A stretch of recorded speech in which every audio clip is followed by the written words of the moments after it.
পবিত্র রমজান মাসে আমরা ইফতার করতে গিয়েছিলাম পদ্মা নদীর মাঝখানে এক বিস্তীর্ণ চরের ওপর। সেখানে পৌঁছতে আমাদের ট্রলার ভাড়া করতে হয়েছিল।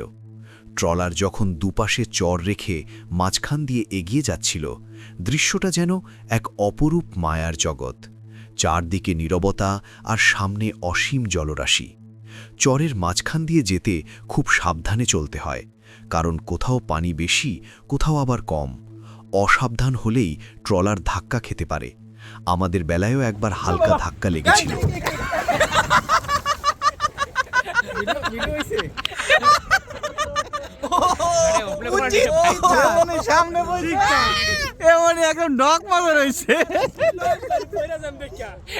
কিন্তু আল্লাহর রহমতে কোনো সমস্যা হয়নি। অবশেষে আমরা পৌঁছে গেলাম মাঝ নদীর বড় চলে। সেখানেই নদীর পাড় ঘেঁষে আমাদের জায়গা নির্বাচন করলাম এবং ট্রলার থেকে নেমে পড়লাম। যেতে যেতে আসরের সময় হয়ে গিয়েছিল। আমরা পদ্মার স্বচ্ছ ফ্রেশ পানিতে অজু করলাম। পানিগুলো এত সুন্দর আর মসৃণ ছিল যে দেখলেই মনে হচ্ছিল নেমে গোসল করি। চারদিকে বালুচর, দেখতে যেন মরুভূমি, কিন্তু তার মাঝেই গাংচিলের উড়াউড়ি, নানা পাখির ডাক, কোথাও সবুজ ঘাস আর নীলাভ পানি, সব মিলিয়ে যেন প্রকৃতির এক অপার্থিব মায়া। আমরা চাদর বিছিয়ে নামাজের প্রস্তুতি নিলাম। আসরের সময় হয়ে গেছে, আমরা এখন আসরের নামাজ আদায় করব এখানে, এবং সবশেষে এখানে ইফতারের প্রস্তুতি করব।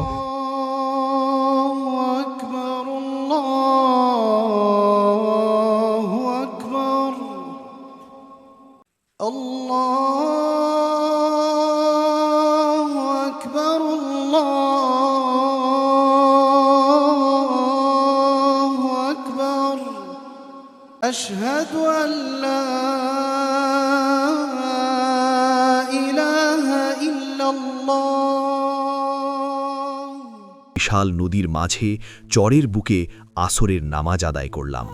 এরপর আর নিজেকে সামলাতে পারলাম না। এত সুন্দর পানি দেখে দ্রুত নেমে পড়লাম পদ্মার বুকে। ঠান্ডা নীলাভ পানি যেন হৃদয়কে শীতল করে দিচ্ছিল। পানিতে নামার পর কারোরই উঠতে ইচ্ছে করছিল না। সবাই মিলে আনন্দে কিছুক্ষণ সাঁতার আর গোসল করলাম। সময় কম থাকায় শেষে উঠে ইফতারের প্রস্তুতিতে ব্যস্ত হয়ে পড়লাম। ইফতারের কার্যক্রম শুরু হয়ে গেছে। ইফতারে কাটাকাটির দায়িত্বে আছে আমাদের আরিফুর ভাই, শ্রদ্ধেয় বড় ভাই।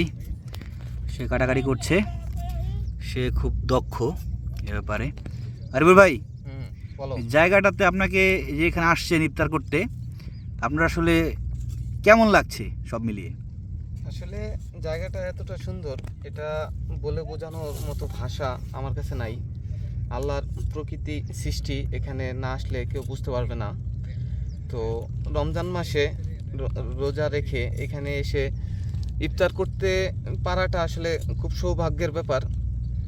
তো সারাদিনের ক্লান্তি এখানে আসার পরে সব এক নিমিষেই দূর হয়ে গেছে।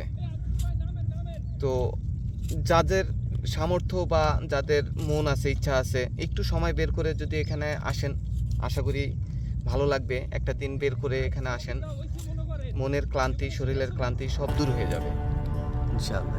আপনাকে অসংখ্য ধন্যবাদ।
আশিক, তুমি আজকে অফিসিয়ালি গ্রোকে পরিচয় করে দাও।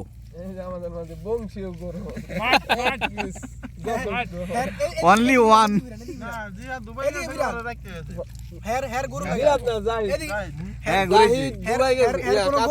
ইফতার তৈরি শেষ হতেই মাগরিবের আজান ভেসে এলো। আজানের সাথে সাথেই আমরা সবাই একসাথে ইফতার শুরু করলাম। খেজুর, শরবত, মুড়ি, ভাজা পোড়া আর নানা ফলমূল। সুবিশাল পদ্মার চরে পাখির ডাক, পানির শব্দ আর প্রাকৃতিক পরিবেশের মাঝে ইফতার করার যে অনুভূতি তা ভাষায় প্রকাশ করা কঠিন। সেখানে না গেলে বোঝানোই যেত না। ইফতারের পর আমরা জামাতে মাগরিবের নামাজ আদায় করলাম। আলহামদুলিল্লাহি রাব্বিল আলামিন আর রহমানির রহিম মালিকি ইয়াউমিদ্দিন ইয়্যাকা না'বুদু ওয়া ইয়্যাকা নাস্তাঈন ইহদিনাস সিরাতাল মুস্তাকিম সিরাতাল লাযীনা আন'আমতা আলাইহিম غير المغضوب عليهم ولا الضالين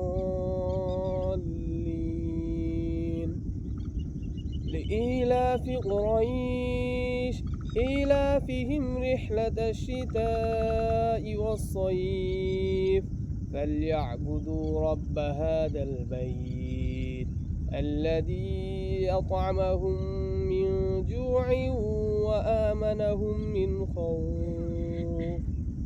الله أكبر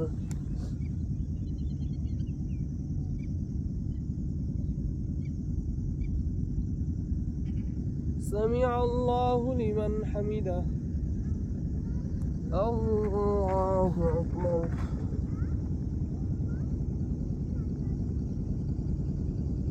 الله أكبر الله أكبر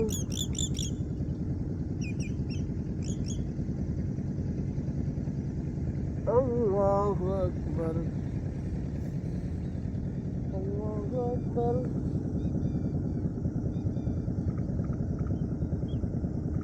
سمع الله لمن حمده الله أكبر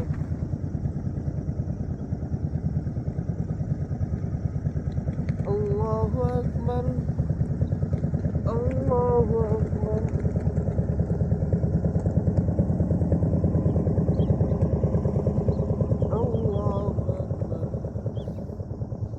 السلام عليكم ورحمة الله السلام عليكم ورحمة الله তারপর চরের মাঝে একটু হাঁটাহাঁটি, ইসলামিক গান, আল্লাহর স্মরণ। চারপাশে অন্ধকার, দূরে জেলেদের নৌকার লাল নীল বাতি, মৃদু বাতাস, শিয়ালের ডাক, এক অনন্য পরিবেশ। মনে হচ্ছিল পৃথিবী থেকে বিচ্ছিন্ন এক শান্তির দ্বীপে আছি। শীতের শেষ সময় হওয়ায় মাঝ নদীতে ঠান্ডা বাড়তে শুরু করল। আমরা কাঠ জোগাড় করে আগুন জ্বালালাম। আগুনের তাপে শরীর শুকিয়ে নিলাম। এরপর সবাই মিলে রাতের খাবার খেলাম।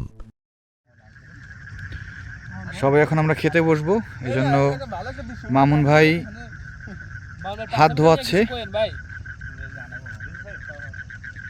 মামুন ভাই সবাইকে নিজ দায়িত্বে হাত ধোয়াচ্ছে, কারণ এখন সবাই আমরা খিচুড়ি খেতে বসবো। আর আমাদের পাশে আগুন জ্বালানো আছে। আমরা এখানে একটু হালকা শীত আছে এখানে, এই জন্য আগুন পোহাইছিলাম এখানে। সেই মুহূর্তে মনে হচ্ছিল, ইস, যদি আজকের রাতটা এখানেই থেকে যেতাম, একটা তাঁবু গেড়ে নদীর মাঝে রাত কাটিয়ে ভোরের সূর্যোদয় দেখতাম। কিন্তু সময় তো থেমে থাকে না। সব কিছু গুছিয়ে আমরা আবার ট্রলারে উঠলাম। রাতের নদীপথ পেরিয়ে ধীরে ধীরে পৌঁছে গেলাম পাড়ে। শেষ হয়ে গেল আমাদের সেই স্মরণীয় সফর। আজও মনে পড়ে সেই মুহূর্তগুলো, যেন স্মৃতির পাতায় অমলিন হয়ে আছে।